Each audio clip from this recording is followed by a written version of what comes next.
Now then, welcome along, boys and girls, and I'm out on the beach today, as you can probably tell.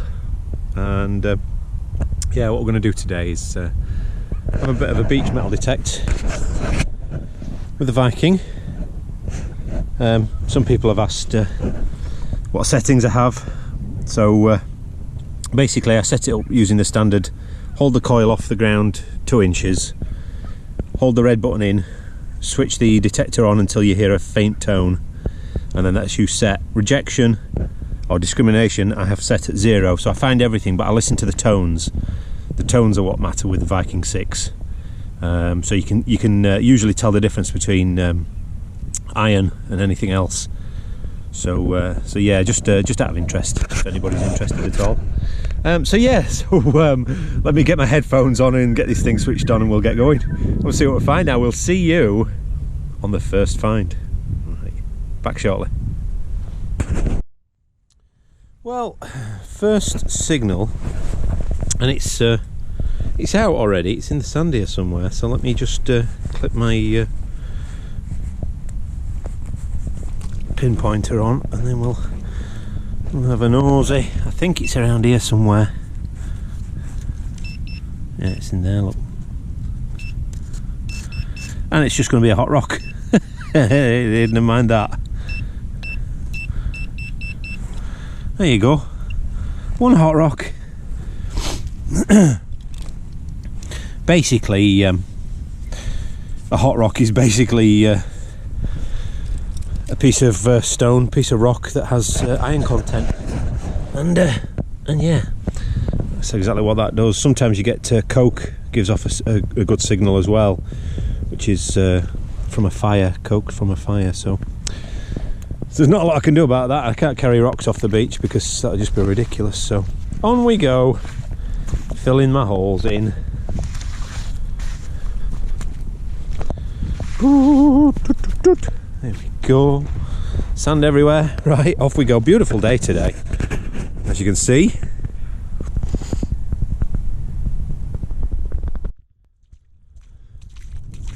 Well,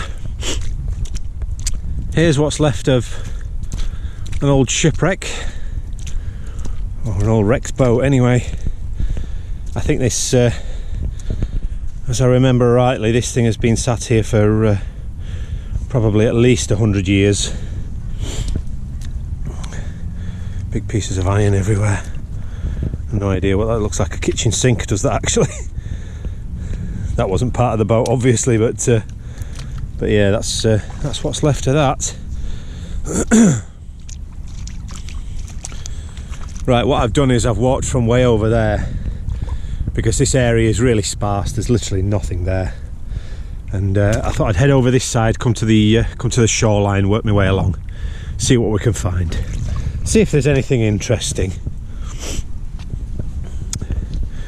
All right, well, hang tight. Back shortly.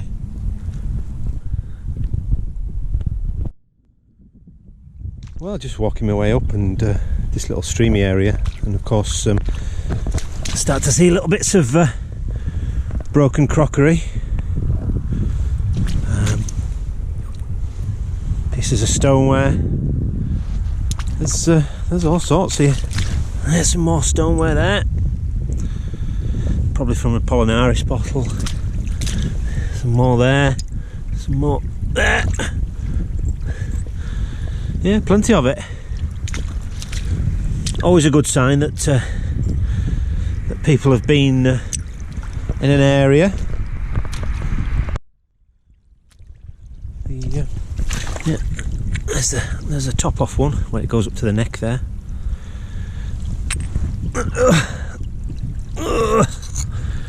There's another piece.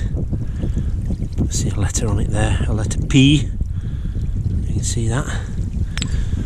So yeah, oh look, there's a stopper. Actually, that's the first stopper I found here. Mac. I think that's, I'm sure it's McLachlan's of Edinburgh. Brewers, always good. There's more of them stoneware bottles there, look. Part of the base. So I'll just have a mooch about here for for 10 minutes, see if we get... Oh look, there you go. There's a good piece. Oh. There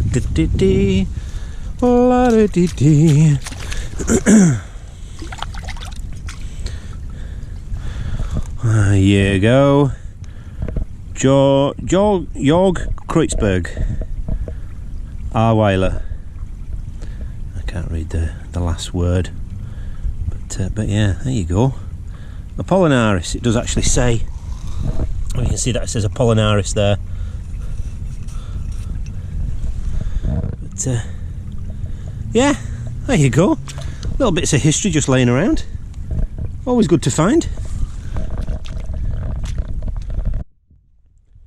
There you go. There's the neck of an Apollinaris bottle. Isn't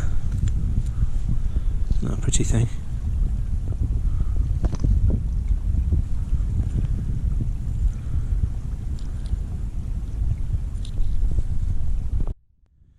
I've got a signal in here somewhere.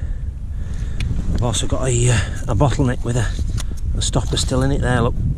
It's an A for Aitken of Falkirk. That's the one I was talking to you about on the last beachcombing session that I did, where I got all the stoppers. This is the rather pretty letter A.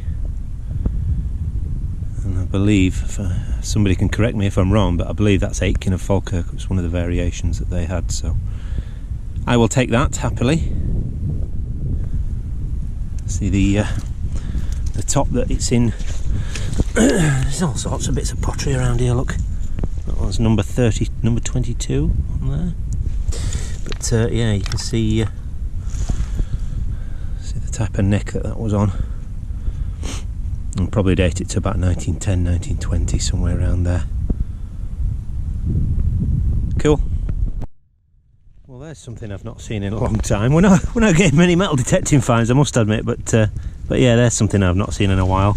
That's a paste jar, broken and cracked, but yeah. So there's plenty lying about on this beach, and I've just seen another stopper. I don't know if you can see that there.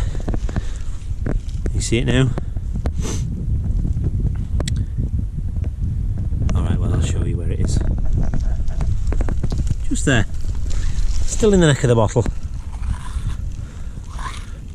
And that is a McEwen's, I believe that is. It's usually got that globe in the middle, or what's left of a globe anyway. Cool, yeah, well, we'll take that. Well, we started off, it was I was fully intending this to be a metal detecting session, but this beach is just so full of stuff that I can't not show you it, do you know what I mean? And yeah, we'll pick up the stuff as we go. We'll see if we get any metal detecting finds. I've never had a lot off here before, but you never know.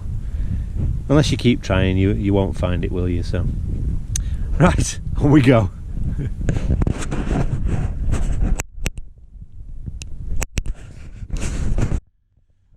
There you go. There's the lip of a bulk ink. That's where it was poured out of. And just next to it, there's a probably what's left of a few fleas in there, but what's left of a ginger beer bottle. Oh, flagon handle.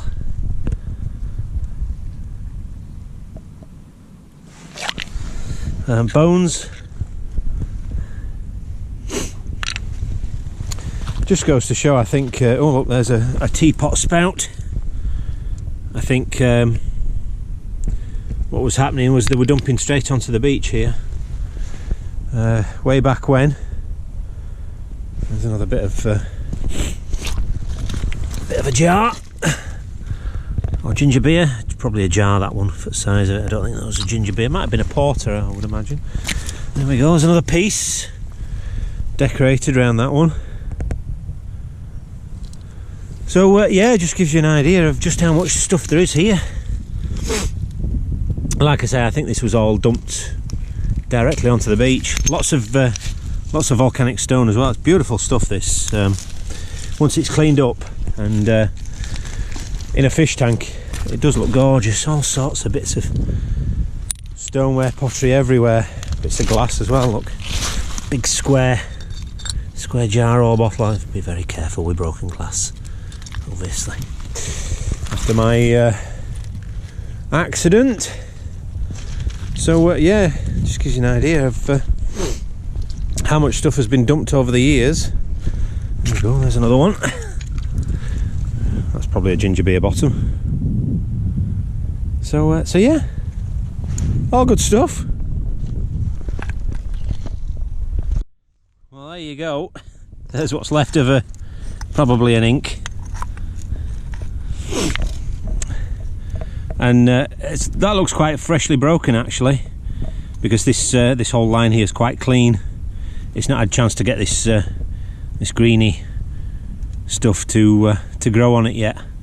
It usually only grows on these sections because these are not glazed, so these are like almost porous, I suppose. But rather than the glazed areas, it doesn't grow as much on. But you can see on the base there, which wouldn't have been glazed, it's grown quite quickly. So yeah, it's quite a fresh one. That it's been washed up maybe in the last storm and broken. But yeah, it's the way it goes with beaches, especially rocky beaches like this. I mean, you're hard pushed to find anything intact on these beaches, but you never know. One day we might find something.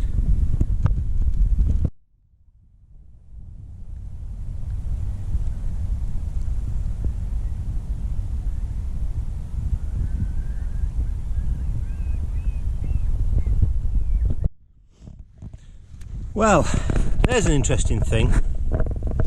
This, I believe, is what they call a sea parsnip. That's to give it its generic name. I'm not sure the exact plant terminology name, but these are very, very common around the coastline here in Scotland, and they're actually deadly to dogs. Dogs do tend to eat them, unfortunately, and it pretty much will kill your dog if they do ingest them. So yeah, if you're on the beaches, certainly around Scotland, I'm not sure. I think Northern Ireland has a problem with it as well. It is a native plant, so there's nothing you can do about it. But yeah, if you're in Scotland or you're in the UK, then it's worthwhile, if you've got a dog and you're on the beach, is to keep your dog, especially if you know that this stuff is about, is to keep your dog under control, because they've only to eat one of these and that's it. It's game over, unfortunately. But yeah, there you go.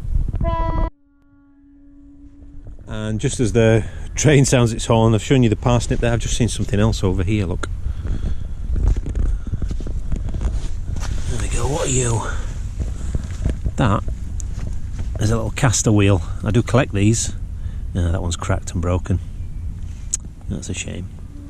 Normally they're made of porcelain, I believe. I'm not sure if that's porcelain or some sort of plastic like Bakelite. That's why it's cracked like it has. But yeah, there you go. There's another little interesting piece, and just next to it there's a big piece of that would have been a foot warmer. You can tell by the shape of it. So flat on the base and then rounded over the top. So yeah, that's where the handle would have been. Probably a small sized one at that as well. So yeah, plenty to see around here on a winter's walk. There's another bit of a jar. That one's probably been a cream pot, possibly an ink as well. More than likely an ink, actually, with the straight sides. Cream pots are usually they're like a shaped side. Start off wide at the top and then they go small at the bottom. So yeah. Okay, well, we're not getting any finds today on this beach, but yeah, we'll carry on for a little while longer. Take a little bit of a longer walk along the coastline here, and then we'll work our way back. Car's way over there. All right, back soon. Well, this is some little area, look. You've got these bottle tops, snap tops, internal screws, bits of jam pot, that kind of thing. What else did I say? Yeah, there you go, look. More bits of ginger beers, part of a cream pot there, neck of probably an ink, more than likely.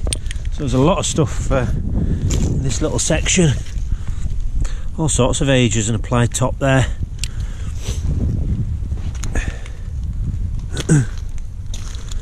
Yeah, all sorts of things. Look, black glass, really dark stuff. That's got real age to it. Look at that, that's a push up. Oh! There you go. That's an old one as well. That's the neck from a flagon. Shame it's not in one piece. Wouldn't that be amazing? Just pull a flagon out of the sand. Another big jar. Yeah, lots of it around here. Everywhere I look, there's pieces. Another big piece of flagon there, more than likely. Yeah, tons of stuff around here. Like I said, some of it really old stuff as well. At the top, applied. Cool.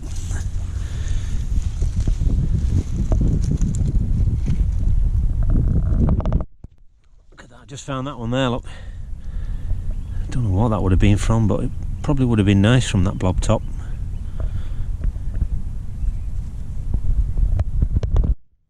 Another few interesting bits and bobs. That looks like a porcelain door handle. Yep, that's exactly what that would have been. That's a Victorian porcelain door handle. Broken, unfortunately, otherwise I would have taken it. And then you've got this big piece of a crock, £6. That would have been a butter crock. So it'd been a £6 container of butter. There we go. Looks like another ginger beer base. There we go. There's another flagon top. Oh, neck off a flagon. And there was another piece. Oh, there we go. Nice part of a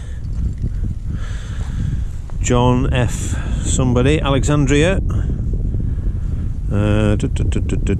Makers Richard something and Co. That's probably that was probably a Cod's bottle broken.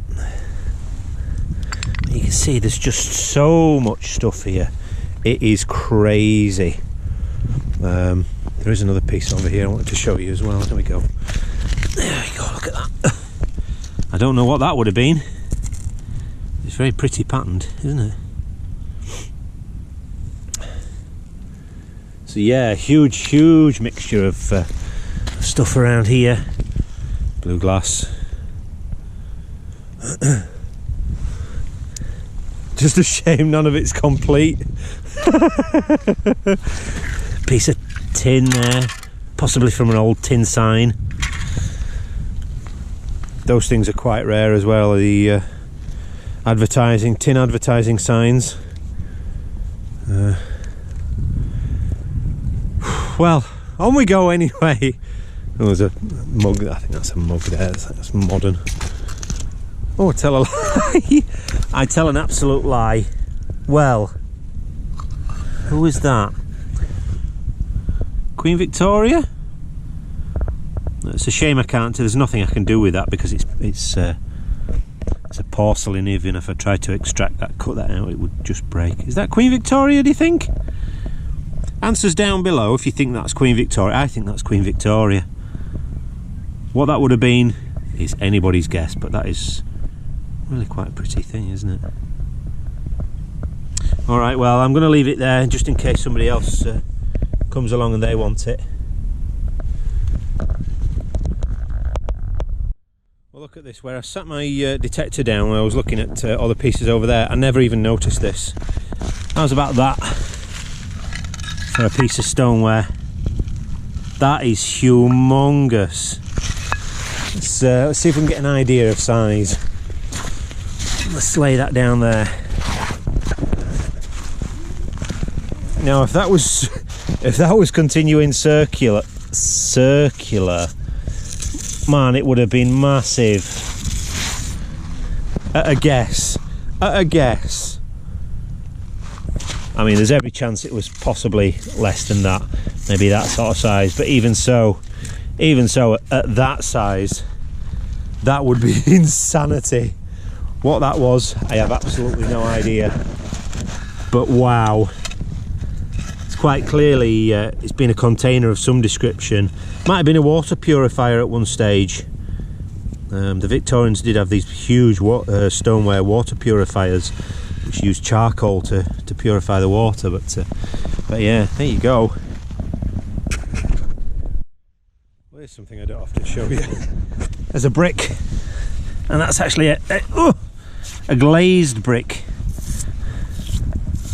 So these were for now I'll tell you the common use. They were usually used in things like urinals, public toilets, and we might be able to figure out. Let me see if I can wash some of this off in this water over here. I'm seeing all sorts of bits again. Oh dearie me. Oh, right, let's see if we can figure out a name on here, and we might be able to figure out what sort of bricks they made. So J and McCraig, Scotland, Kilmarnock, J and McCraig. And yeah, these were like I say, glazed on the outer edges, and they were fancy bricks usually used in Victorian and later on public toilets, and at places like football grounds as well. So they tended to be things that needed to be hard wearing basically, and to look pretty, but yeah, tons of stuff everywhere. Little bits of stoneware pots. I did see another neck of a I'm not even going to see it now, of a flagon. There it is. There you go. Yep, another neck of a flagon. I just want one flagon, that's all I want. I don't want a neck. It's no good to me. Give me the whole thing or give me nothing. Right, let's carry on for a bit longer.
Well, I thought I'd have a go at digging a couple of test holes just to see what was lurking about, and to be honest with you, it's come out all right actually. There's all sorts of stoneware and pottery, all sorts of bits, clay, china. That looks like a fancy handle of something.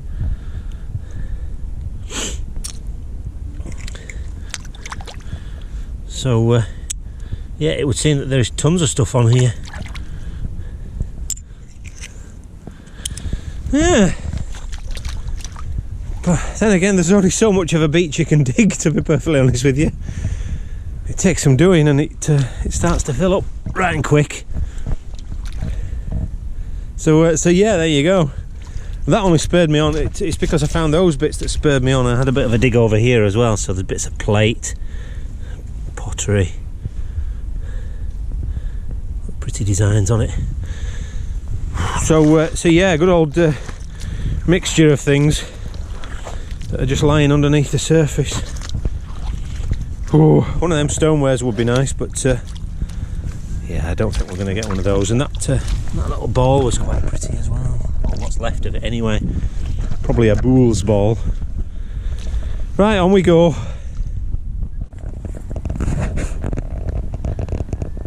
Well, we've had a good old walk today, I must say. Thank you once again to everybody that watches and subscribes. If you're not a subscriber, then feel free to hit that subscribe button. I hope you enjoyed what you saw today, and I hope you come back for the next one. I'll also let you know that I normally live stream for an hour or so every Sunday evening, so if you feel like coming along and having a chat about nothing and anything, and maybe you've got a question for me and you want me to answer it, then pop along and I will do my best to answer your questions. And when all that's said and done, I shall see you on the next one. Alright, bye for now.